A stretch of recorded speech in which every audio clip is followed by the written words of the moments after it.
नमस्ते, प्रणाम और स्वतंत्र दिवस के आप सबको ढेर सारी शुभकामना कि ऐसे ही हम सब स्वतंत्र दिवस मनाते रहें और एक दूसरे को प्यार करते रहें और एक दूसरे का भला सोचते रहें, अच्छा सोचते रहें। तो लाइव आने का आज रीज़न ये मेरा था कि आज मेरी बहुत प्यारी फिल्म एक वर्ल्ड टेलीविज़न प्रीमियर होने जा रही है सुबह 10 बजे। रंग दे बसंती भोजपुरी के नंबर 1 चैनल भोजपुरी सिनेमा पर।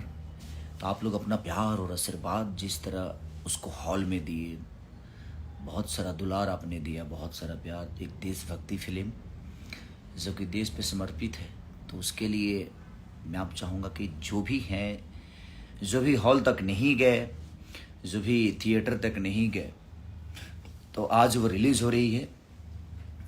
आज ही सुबह 10 बजे भोजपुरी के नंबर 1 चैनल भोजपुरी सिनेमा पे। तो 10 बजे यानी 15 अगस्त के दिन 2024 सुबह 10 बजे और शाम को 6 बजे तो रिलीज़ हो रही है। तो आप अपना प्यार और आशीर्वाद दीजिए।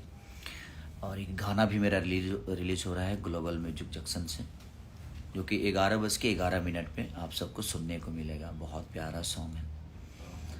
तो प्रिमांशु जी को हमारी तरफ से ढेर सारी शुभकामना कि आपका आज फिल्म रिलीज़ हो रहा है, हमारी भोजपुरी की फिल्म रिलीज़ हो रही है। रोशन सर को दिल से धन्यवाद। डायना खान जी, हमारी रति पांडे जी से लेकर जितने भी उसमें एक्ट्रेस हैं, सबको दिल से धन्यवाद। और आज के गाने के लिए भी आपको दिल से धन्यवाद। आज आप लोग प्यार दीजिए, आशीर्वाद दीजिए। और शाम को इवेंट भी है उसका, तो हम फिर शाम को आपसे मिलेंगे, आप लोगों से ढेर सारी बातें करेंगे। Love you.